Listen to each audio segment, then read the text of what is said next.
Saat ini kami sedang beristirahat di pertengahan jalan, di mana tadi pagi kami melakukan perjalanan dari kota Sapa menuju ke kota Leucai.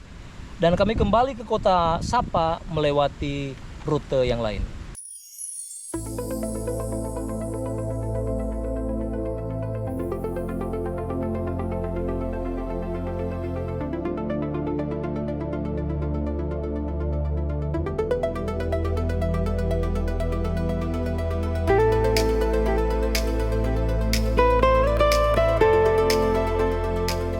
Setelah di episode sebelumnya kami menyusuri perkampungan di kaki Bukit Sapa, berjalan di antara hamparan sawah yang membentang luas dan merasakan hangatnya sapaan warga lokal yang ramah, hari ini perjalanan kami berlanjut ke arah yang berbeda.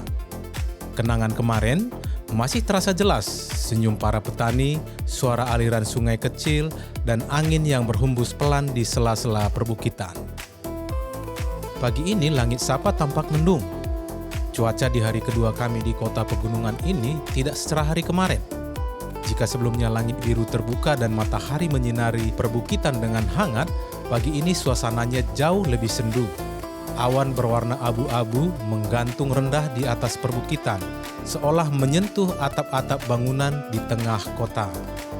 Kami memulai perjalanan melewati pusat kota Sapa yang mulai ramai kendaraan. Motor melaju perlahan menyusuri jalan utama kota. Si Belanga sudah main sosok duluan dia. Mentang-mentang sudah tahu dia. Makanya banyak pula kayaknya. Kami mulai merasa lebih familiar melintasi kota ini. Jalan-jalan yang kemarin terasa asing, kini perlahan terasa akrab. Kami sudah mengenali beberapa sudut kota, kafe kecil di tikungan, toko oleh-oleh di pinggir jalan, hingga persimpangan yang sempat membuat kami ragu sehari sebelumnya. Sepeda motor melaju lebih percaya diri. Tanpa banyak berhenti untuk memastikan arah, rasanya berbeda saat awal melintasi tempat baru dan penuh tanda tanya. Kini mulai terasa lebih dekat dan bersahabat. Sapa bukan lagi sekedar destinasi, tapi sudah mulai terasa seperti tempat yang kami kenal dekat. Di sebelah kanan tampak Danau Sapa yang tenang. Permukaannya memantulkan warna langit yang abu-abu. Meski bukit-bukit di kejauhan mulai tertutup awan yang semakin gelap, keindahan danau itu sama sekali tidak memudar.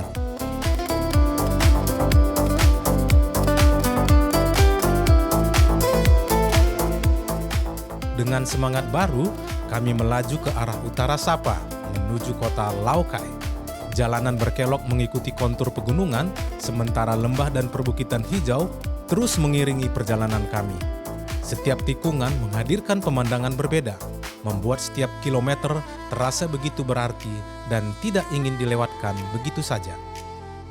Perjalanan dari Sapa menuju kota Leucai berjarak kurang lebih 28 km, dengan estimasi waktu sekitar 1 jam. Secara jarak memang tidak terlalu jauh, tapi jalur yang berkelok dan turunan panjang membuat perjalanan tetap terasa menantang. Cuaca pada hari ini juga berubah-ubah. Kadang hujan turun perlahan, membuat kami harus sedikit memperlambat laju kendaraan motor. Beberapa menit kemudian, hujan berhenti, menyisakan kabut tipis dan jalanan yang masih basah. Karena kondisi itu, waktu tempuh kami pun menjadi lebih dari 1 jam. Dari kejauhan, bangunan-bangunan tinggi mulai terlihat berdiri megah. Arsitekturnya tampak modern dan kokoh, memberikan kesan bahwa kami benar-benar memasuki kota perbatasan yang penting dan berkembang.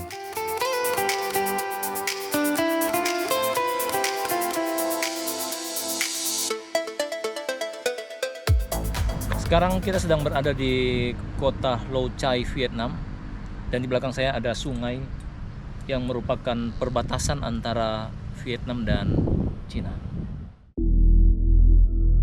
Kota Leucai merupakan salah satu ibu kota provinsi di wilayah utara Vietnam. Letaknya sangat strategis karena berbatasan langsung dengan kota Hue Khao yang berada di provinsi Yunnan, Tiongkok. Kedua kota ini dipisahkan oleh aliran sungai merah yang membentang di antara keduanya. Dari tepian sungai di sisi Vietnam, kami memandang ke seberang. Di sana, gedung-gedung menjulang tinggi dengan arsitektur modern yang tampak begitu kontras dengan suasana di sekitar kami. Deretan bangunan itu berdiri rapat seolah menjadi garis tegas yang memisahkan kedua negara. Melihatnya secara langsung terasa unik, hanya dipisahkan oleh aliran sungai. Namun suasana di seberang sana sudah terasa berbeda.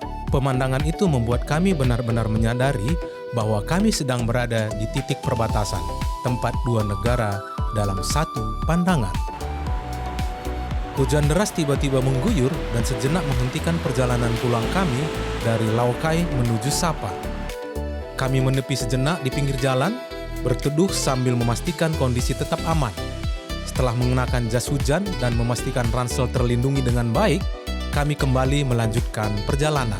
Dengan guyuran hujan yang semakin deras, kami tetap melaju melintasi jembatan Khao Komoe yang panjang, membelah aliran Sungai Merah. Dari atas jembatan, air sungai terlihat mengalir tenang dengan warna kecoklatan khasnya, kontras dengan bangunan-bangunan kota di sekitarnya.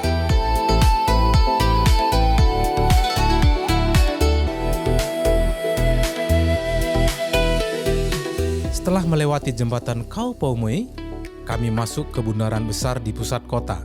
Kami mengambil jalur kiri dan masuk ke jalan Phongungenjap yang sangat lebar. Jalan ini terasa berbeda, lebih rapi dan jauh lebih lapang dibanding ruas-ruas jalan yang sebelumnya kami lewati. Phongungenjap adalah salah satu tokoh militer paling berpengaruh dalam sejarah Vietnam. Ia dikenal sebagai jenderal besar yang memimpin pasukan Vietnam dalam perjuangan melawan Prancis dan kemudian Amerika Serikat. Namanya semakin dikenal dunia setelah keberhasilannya dalam pertempuran Dien Bien Phu pada tahun 1954 yang mengakhiri kekuasaan kolonial Prancis di Vietnam. Selain berperan sebagai panglima militer, ia juga pernah menjabat sebagai wakil Perdana Menteri Vietnam. Sosoknya dihormati bukan hanya karena strategi militernya, tetapi juga karena dedikasinya terhadap perjuangan kemerdekaan dan persatuan Vietnam.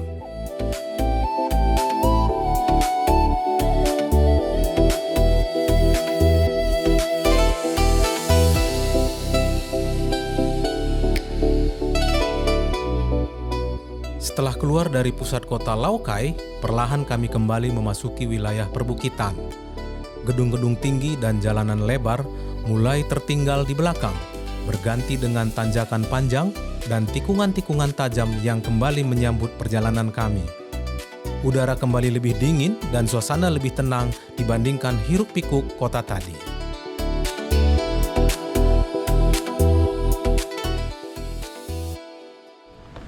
Saat ini kami sedang beristirahat di pertengahan jalan, di mana tadi pagi kami melakukan perjalanan dari kota Sapa menuju kota Lao Cai. Dan kami kembali ke kota Sapa melewati rute yang berbeda.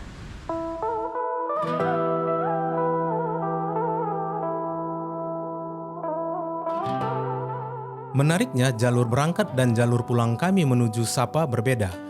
Kali ini kami memilih rute lain yang lebih sepi dan terasa lebih liar. Akamsi. Di sebelah kanan terbentang lembah yang dalam dan luas. Setiap tikungan terasa lebih menantang karena di satu sisi tebing menjulang dan di sisi lain lembah terbuka tanpa banyak pembatas. Kami mengurangi kecepatan, menikmati pemandangan sekaligus tetap waspada. Wow, keren.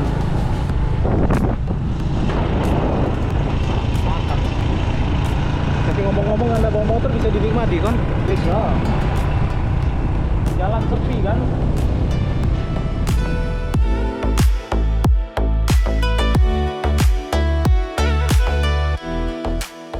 Selain jalannya yang jauh lebih sepi dibanding rute sebelumnya, di sisi kanan jalan kami melewati bendungan pembangkit listrik berdiri kokoh di antara perbukitan.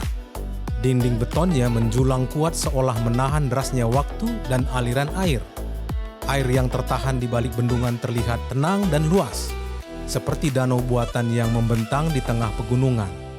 Di sekelilingnya lereng-lereng hijau mengapit waduk itu dengan rapi, menciptakan pemandangan yang terasa megah namun tetap damai.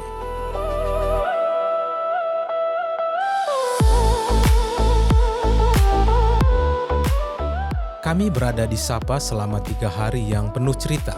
Setiap sudutnya menyisakan kesan. dari perkampungan di kaki bukit hingga perjalanan menembus kabut menuju Lào Cai. Namun di hari terakhir kami sebenarnya sudah menyiapkan satu rencana penutup yang spesial menuju puncak Phan Xipang, atap tertinggi di Indochina. Sayangnya pagi itu hujan turun sangat deras, kabut tebal menyelimuti pegunungan, dan demi alasan keselamatan, akses menuju Phan Xipang tidak dibuka. Kami hanya bisa memandang ke arah pegunungan yang tertutup awan dengan sedikit rasa kecewa yang bercampur pasrah. Sepertinya gunung itu ingin kami kembali suatu hari nanti.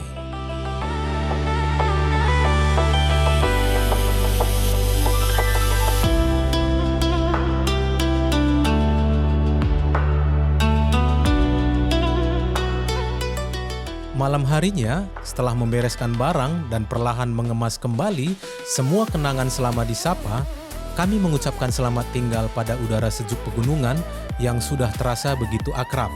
Seorang teman memilih berpisah lebih dahulu karena langsung melanjutkan perjalanan pulang ke Balikpapan. Sejak saat itu, tinggal kami berdua yang melanjutkan petualangan ke Hanoi dan nanti berlanjut ke Bangkok. Sekarang kita sedang berada di bus tujuan Sapa menuju ke Hanoi. Perjalanan pulang menuju Hanoi memakan waktu sekitar 6 jam. Kami tiba saat dini hari dan langit masih gelap kebiruan dengan udara yang tidak lagi sedingin pegunungan Sapa.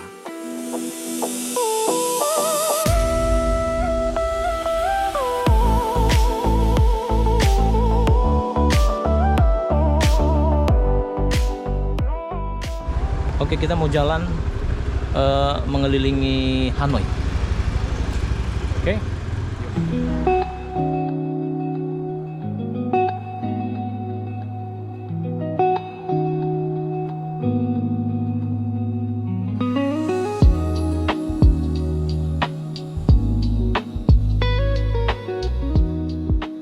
Setelah menyewa sepeda motor, kami pun mulai berkelana menyusuri sudut-sudut Hanoi. Pagi itu kami memilih berputar di kawasan Old Quarter Hanoi, jantung kota tua yang terkenal dengan gang-gang sempit dan bangunan bersejarahnya. Suasananya belum terlalu ramai karena masih pagi. Jalanan belum dipadati lautan motor seperti biasanya, namun kehidupan kota mulai bergerak.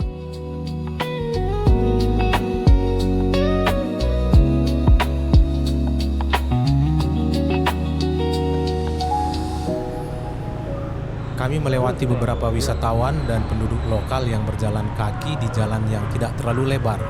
Ruasnya sempit khas kawasan kota tua membuat kami harus melaju perlahan dan lebih berhati-hati.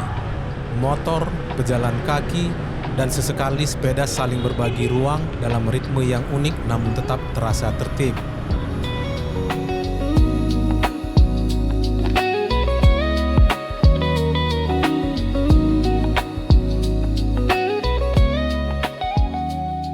Tujuan kami pada pagi itu adalah Hanoi Train Street, sebuah tempat yang sudah lama ingin kami lihat langsung.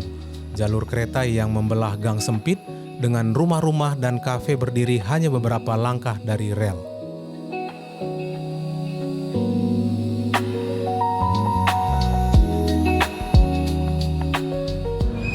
Ini adalah salah satu tempat yang viral di kota Vietnam, di mana perlintasan kereta api menjadi tempat wisata bagi mereka, dan kita bisa melihat bahwa ada kafe yang dibangun, dan ketika kereta api melintas itu sangat dekat dengan para wisatawan. Namun karena bertepatan dengan perayaan Hari Kemerdekaan Vietnam, kami tidak beruntung melihat kereta api melintas di Hanoi Train Street. Beberapa jadwal perjalanan tampaknya disesuaikan, dan suasana di sekitar rel pun terasa lebih tenang dari yang kami bayangkan.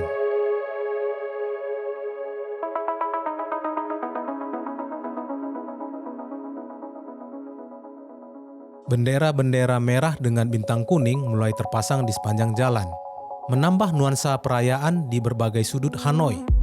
Meski sedikit kecewa karena tidak bisa menyaksikan momen dramatis kereta melintas begitu dekat, kami tetap menikmati atmosfer unik tempat itu.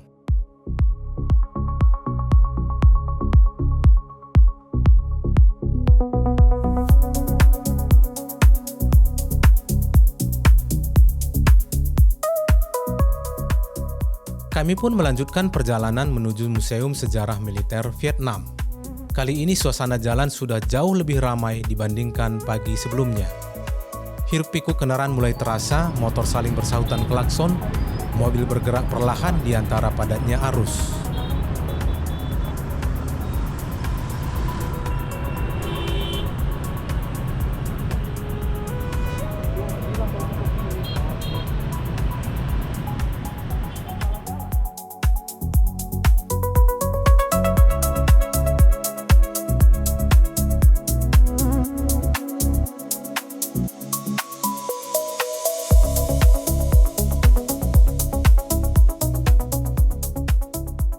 Jalan menuju arah Museum Sejarah Militer Vietnam terasa berbeda dari ruas-ruas yang sebelumnya kami lewati.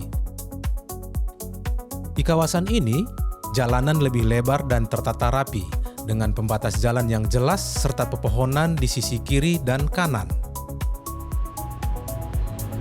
Namun sangat disayangkan, saat mendekati Museum Sejarah Militer Vietnam, kami mendapati jalan di depan tergenang banjir. Air mengalir cukup deras di beberapa titik, menutup sebagian badan jalan dan membuat kendaraan melaju sangat pelan. Dengan sedikit rasa kecewa, kami akhirnya memutuskan untuk berputar arah. Motor kami belok perlahan, kembali menyusuri jalan yang tadi kami lewati. Rencana mengunjungi museum hari ini pun tertunda. Kami pun mencari jalur kembali ke arah kawasan kota tua menuju Old Quarter Hanoi. Setelah berhasil melewati banjir di jalan, kami akhirnya bisa bernapas sedikit lega. Air sempat mencapai setengah roda motor, dan kami harus menjaga putaran gas tetap stabil agar mesin tidak mati di tengah genangan. Jantung sempat berdegup lebih cepat, tetapi perlahan kami berhasil keluar dari area yang tergenang. Tidak jauh dari situ, kami memutuskan berhenti di sebuah pom bensin untuk mengisi bahan bakar sepeda motor. Rasanya seperti jeda kecil yang kami butuhkan setelah ketegangan barusan. Namun saat melanjutkan perjalanan, tantangan belum benar-benar selesai. Di depan kami kembali terlihat genangan air yang cukup tinggi untuk dilewati. Permukaan jalan hampir tak terlihat, tertutup air keruh yang mengalir perlahan mengikuti kontur jalan. Perjalanan di Hanoi hari itu benar-benar menguji kesabaran dan konsentrasi.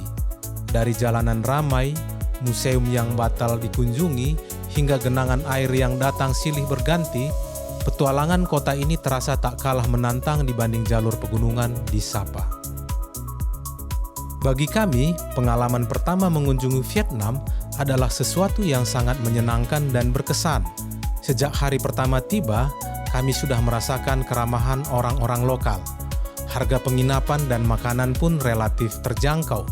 Dengan budget yang tidak terlalu besar, kami bisa mendapatkan kamar yang nyaman dan menikmati berbagai kuliner lokal yang lezat. Bahkan yang paling berkesan bagi kami adalah pengalaman saat check-in sebelum waktunya. Setelah perjalanan panjang dan badan yang cukup lelah, kami sebenarnya hanya berharap bisa menitipkan barang terlebih dahulu. Namun di luar dugaan, pihak penginapan justru mengizinkan kami langsung masuk ke kamar, baik saat kami tiba di Sapa maupun ketika kami sampai di Hanoi. Hal sederhana itu terasa sangat berarti. Tidak perlu menunggu berjam-jam di lobi, tidak perlu mencari tempat lain untuk beristirahat sementara, kami bisa langsung mandi, merebahkan badan sejenak, dan mengumpulkan kembali tenaga sebelum melanjutkan eksplorasi. Setelah 1 hari di Hanoi, pagi harinya kami melanjutkan perjalanan ke Bangkok. Kami berangkat lebih awal menuju bandara saat kota belum terlalu ramai. Ransel kembali kami pikul dan perjalanan pun berlanjut. Hari ini kami menyelesaikan perjalanan kami di Hanoi dan kami akan melanjutkan penerbangan ke Bangkok.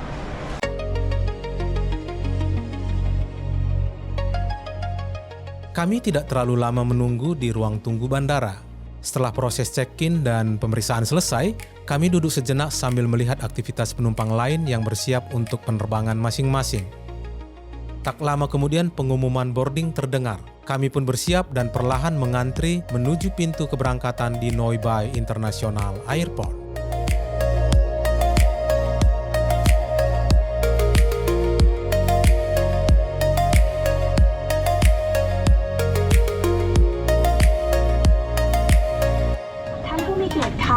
สำหรับท่านที่ใช้บริการต่อเที่ยวบิน Fly Through เมื่อถึงอาคารผู้โดยสารขาเข้า กรุณาติดต่อเจ้าหน้าที่บริการภาคพื้นของ Penerbangan dari Hanoi menuju Bangkok berkisar sekitar 2 jam. Waktu yang relatif singkat untuk berpindah dari satu negara ke negara lain di kawasan Asia Tenggara. Setelah menuruni tangga pesawat, kami langsung diarahkan menuju bus bandara yang sudah menunggu di landasan. Udara Bangkok terasa hangat menyambut kami begitu kaki menginjak aspal. Setibanya di Bangkok, setiap penumpang diwajibkan mengisi formulir kedatangan untuk masuk ke Thailand atau disebut Thailand Digital Arrival Card atau TDAC. Berbeda dengan di Vietnam sebelumnya, di sini prosedurnya sedikit berbeda dan lebih detail. Namun karena kami sudah mengisi data kedatangan melalui aplikasi secara online sebelum tiba, jadi saat sampai di area imigrasi Bandara Don Muang, prosesnya menjadi lebih cepat dan praktis. Semalam kami tiba di Bangkok dan pagi ini adalah perjalanan pertama kami untuk pergi ke Pratunam.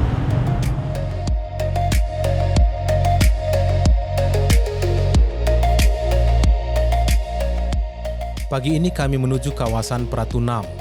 Sebelum mencari bus ke pusat kota, kami memutuskan sarapan terlebih dulu di pinggir highway dekat Don Muang International Airport. Saat ini kami sedang mencari sarapan di samping highway. Kenapa kami memilih tempat ini? Karena di tempat ini jauh lebih murah dibanding di dalam bandara. Di bawah deretan jembatan layang dan suara kendaraan yang terus melintas, ada beberapa warung sederhana yang sudah ramai oleh pekerja dan penumpang bandara. Kami duduk di kursi plastik kecil, menikmati sarapan hangat dengan suasana khas pagi Bangkok, cepat, praktis, dan penuh aktivitas. Bus yang kami tumpangi dari Don Muang International Airport menuju Pratunam adalah bus nomor 504. Saat ini kami sedang berada di transportasi publik, di mana kami akan melakukan perjalanan dari Bandara Don Muang menuju ke Pratunam. Perjalanan dengan bus kota memberi pengalaman berbeda. Kami bisa melihat suasana kota Bangkok dari balik jendela, deretan gedung, jalan layang yang bertumpuk, hingga aktivitas warga yang sudah ramai sejak pagi.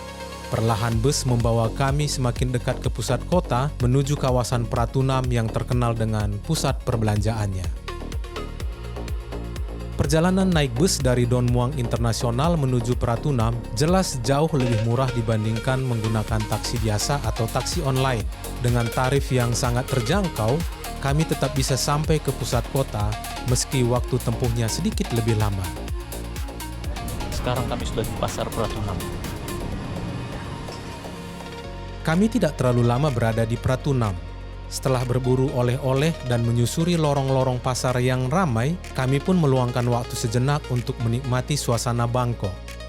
Di tengah hiruk-pikuk kendaraan dan padatnya pejalan kaki, ada sensasi khas kota besar yang terasa hidup. Kami berjalan santai, sesekali berhenti melihat jajanan kaki lima, merasakan angin hangat Bangkok, dan menyadari bahwa perjalanan ini perlahan mendekati akhir. Saat ini kami sedang menunggu bus 504 karena bus itu yang melayani rute antara Bandara Don Muang ke Pratunam, dan kami akan kembali dari Pratunam ke Don Muang Airport.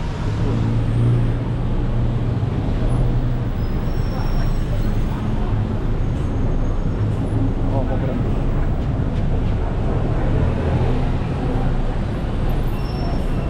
Ups.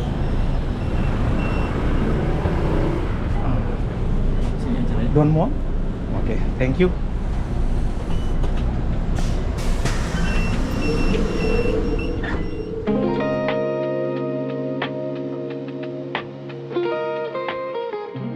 Ada kejadian unik sekaligus menguras tenaga saat kami kembali ke arah Don Muang. Saat itu kami turun dari bus lebih cepat dari tujuan seharusnya. Patokan kami sederhana, turun di dekat kuil Buddha yang kami lihat sebelumnya. Tapi ternyata di Bangkok, kuil Buddha bukan cuma satu atau dua, banyak yang bentuknya mirip.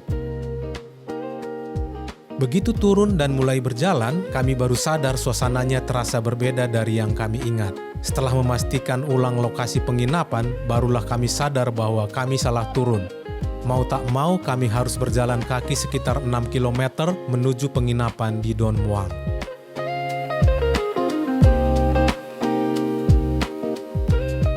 Hari ini adalah hari terakhir perjalanan kami. Kami tidak terlalu banyak menghabiskan waktu di negara Thailand karena sebenarnya tujuan utama kami adalah negara Vietnam. Perjalanan kami di Bangkok menjadi penutup dari rangkaian petualangan kali ini. Di kota yang penuh hiruk-pikuk dan warna itu, akhirnya kami harus berpisah arah. Satu teman langsung melanjutkan perjalanan pulang ke Balikpapan, sementara saya terbang ke Medan untuk melanjutkan pekerjaan yang juga sudah menunggu. Episode ini boleh berakhir menutup rangkaian langkah dan cerita yang telah kami ukir bersama. Di balik layar yang perlahan meredup, sudah ada episode berikutnya yang menanti dengan warna yang berbeda, suasana yang baru, dan pengalaman yang mungkin tidak pernah kami bayangkan sebelumnya. Sampai jumpa di episode berikutnya.